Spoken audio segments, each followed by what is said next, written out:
नमस्कार, मैं हूं सुबीर और आप देख रहे हैं हमारे channel knowledges. Developmental molecular biologist and research consultant John मेडिना कहते हैं, हमारे प्रॉब्लम के पीछे है हमारे ब्रेन के थॉट सिस्टम एंड ये तभी ठीक हो सकते हैं जब हमारे ब्रेन के सारे अच्छे नियम के बारे में हम जानेंगे। इसी जॉन मेडिना हमारे लिए एक किताब लिखा है, ब्रेन रूल्स। उस किताब में कुछ इम्पोर्टेंट ऐसी 12 रूल्स के बारे में बताया है जो जान के हमारे जीवन में पढ़ने या कुछ करने के लिए क्षमता को 10 गुना बढ़ा सकते हैं। आप एक बिजनेसमैन हो या जॉब वर्किंग या स्टूडेंट, आप किसी भी फील्ड में हो, ये 12 रूल्स आपके परफॉर्मेंस को नेक्स्ट लेवल पे ले जाएगा। तो आइए बिना देर करके इस किताब के 12 रूल्स के बारे में डिस्कस करते हैं। रूल नंबर 1, हमारे इंसान के ब्रेन है एक सर्वाइवल ऑर्गन जो समय के साथ साथ इवॉल्व हुआ है। हमारे इंसान के इवॉल्व अर्थात विकास के साथ साथ हमारे thought system and survival technique पहले से चेंज हुआ है। हम इस धरती पे सबसे ताकतवर एनिमल ना हो सके, लेकिन समय के साथ साथ सबसे स्ट्रॉन्गेस्ट ब्रेन डेवलप किया है और ये हमारे सर्वाइवल के एक रीजंस है। हमारे एक्शंस को एनालिसिस करना और जीवित रहने के लिए एक दूसरे के साथ कोऑपरेट करना हमारे 100 वर्षों से पहले सर्वाइवल स्ट्रेटजी हिसाब से काम किया है। इसीलिए सर्वाइवल करने के लिए हेल्प जरूरत होते हैं एंड जीवित रहने के लिए हमारे जीन्स को पहले भेज सकते हैं और हमारे इन्वायरमेंट और हमारे आसपास के लोगों के गोल्स को सपोर्ट करते हैं तो हमारे प्रोडक्टिबिलिटी एंड क्रिएटिविटी और ज़्यादा बूस्ट हो सकते हैं। रूल नंबर 2, एक्सरसाइज करने से हमारे ब्रेन के पावर अच्छे एंड हाई होते हैं। रिसर्चर 2 अलग अलग पॉपुलेशन के ऊपर स्टडी करते हैं जो एक दूसरे के अलग अलग लाइफस्टाइल फॉलो करते हैं। ग्रुप ए में वो लोग होते हैं जो लोग रोज एक्सरसाइज करते हैं एंड हाई एक्टिव रहते हैं। दूसरे साइड में ग्रुप बी में वो लोग होते हैं जो लोग कोई भी फिजिकल एक्सरसाइज नहीं करते हैं। तो रिसर्चर बहुत सारे रिसर्च के माध्यम से देख पाते हैं ग्रुप ए का कम्युनिटी स्कोर ज़्यादा हुआ है ग्रुप बी से। और शायद आप जानते हो हमारे ब्रेन एवरीडे 19 किलोमीटर चलने के लिए हर टाइम रेडी रहते हैं, लेकिन हम अगर हफ्ते में 2 से 3 दिन ओनली 30 मिनट करके यदि कोई भी फिजिकल एक्सरसाइज करते हैं तो हम हमारे ब्रेन को एनर्जी बढ़ा सकते हैं एंड हमारे थॉटनेस और सीखने के कैपेसिटी को इंक्रीज कर सकते हैं। रूल नंबर 3, एक प्रॉपर स्लीपिंग हमारे थॉट को राइट एंड प्रोडक्टिविटी बनाते हैं। हम में से ज़्यादातर लोगों का प्रॉपर स्लीप ना होने की वजह से हमारे ब्रेन फोकस करने की ताकत, ब्रेन का function, memory, mood, every logical thinking को समय के साथ साथ डैमेज करते हैं। एक स्टडी में पाया गया है नासा में 26 मिनट नैप लेने के बाद नासा के पायलट्स का परफॉर्मेंस 34% इंक्रीज हुआ था।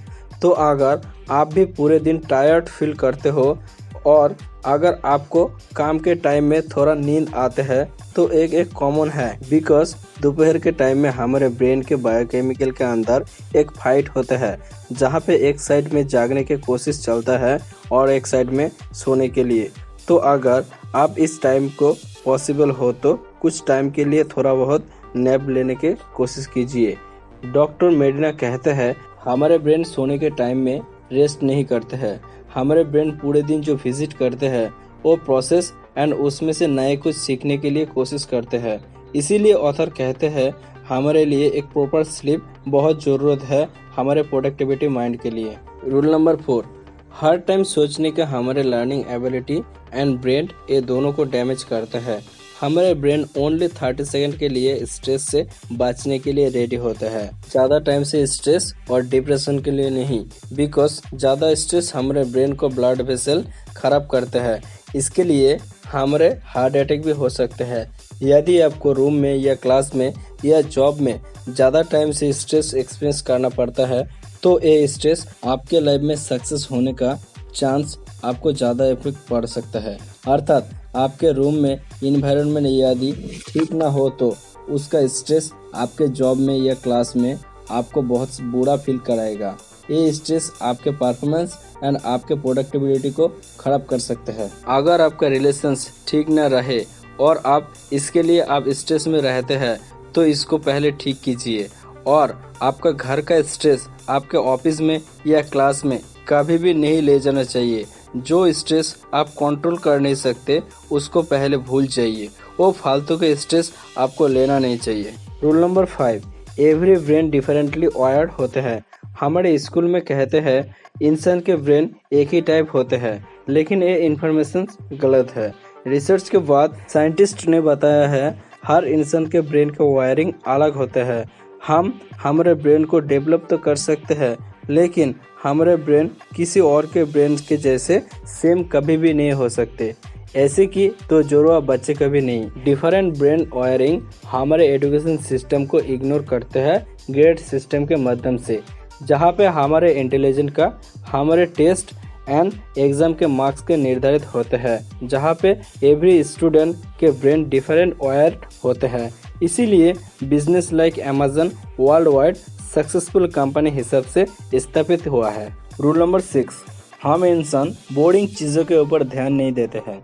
हम सिर्फ वो चीज़ों के ऊपर ध्यान देते हैं जिसके पीछे इंटरेस्ट, प्रॉफिट, इमोशंस और कल्चर होते हैं। ये कोई भी फर्क नहीं पड़ता आप कौन, और आपका ब्रेन कॉन्शियसली और सबकॉन्शियसली यही फोकस करते हैं, जैसे क्या मैं इसको खा सकता हूँ, क्या ये मुझे खा सकता है, हम क्या उसके साथ रिलेशन बना सकते हैं। हमारे ब्रेन ये सब इंटरेस्ट की वजह ढूंढते हैं, और हमारे ब्रेन मल्टीटास्किंग के लिए नहीं बना हुआ है।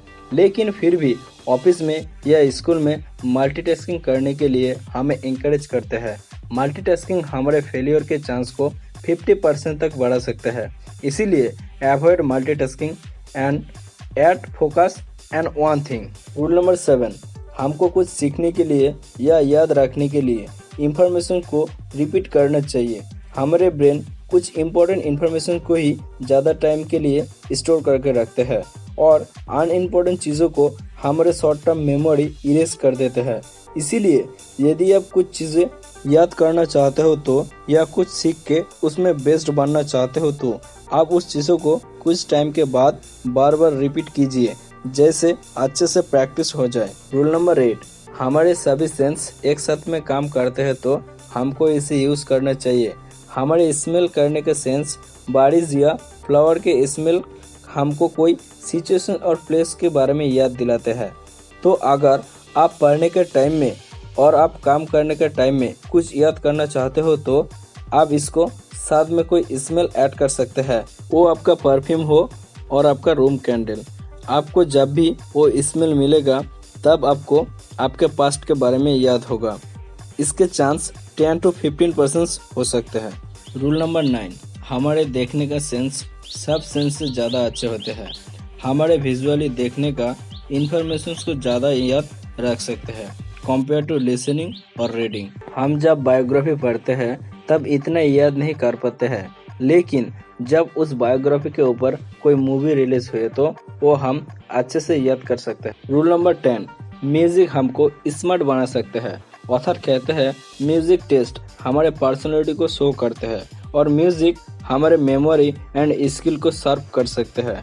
म्यूजिक कंपोज करने से हमारे रीडिंग एबिलिटी और इमोशंस इंटेलिजेंस को बढ़ा सकते हैं, और म्यूजिक सुनने से हमारे मूड को चेंज एंड वोकैबुलरी इंप्रूव कर सकते हैं। ये एज टू एज इंटरेस्ट के ऊपर डिपेंड करते हैं। Rule number 11, male and female का ब्रेन एक दूसरे के अलग होते हैं। मेल एंड फीमेल के अंदर स्ट्रेस हैंडल करने का और काम करने का प्रोसेस एक दूसरे से अलग होते हैं। रूल नंबर 12, हम इंसान पावरफुल एंड नेचुरली एक्सप्लोरर होते हैं। हर समय नए कुछ एक्सप्लोर करने का डिजायर हमारे कभी पीछे नहीं छोड़ते हैं। जहां हम इंसान नए कुछ सीखना एंड एक्सप्लोर करने के लिए इस दुनिया में आए हैं, लेकिन ज़्यादा टाइम हम हमारे क्लासेस और ऑफिस में अटक जाते हैं। हमारे अंदर बचपन में कितना क्यूरियस होते थे, कुछ भी नए कुछ सीखने के लिए हर बार कोशिश करते थे, लेकिन ये सब बड़े होने के साथ साथ कम होते हैं। इसीलिए बच्चों के जैसे कुछ डिफरेंट एक्सप्लोर एंड ट्राई करना चाहिए, कुछ डिफरेंट आइडिया ब्रेन ग्रोथ करने के लिए। अगर ये वीडियो आपको अच्छा लगा तो इस वीडियो को लाइक, कमेंट, शेयर करें और सब्सक्राइब करके बेल आइकन को जरूर हिट कीजिए, ताकि आने वाले ऐसी नॉलेजेबल वीडियो आपसे मिस ना हो जाए। दोस्तों, शुरू से एंड तक हमारे वीडियो को देखने के लिए और हमारे साथ जुड़े रहने के लिए आप सभी को दिल से धन्यवाद।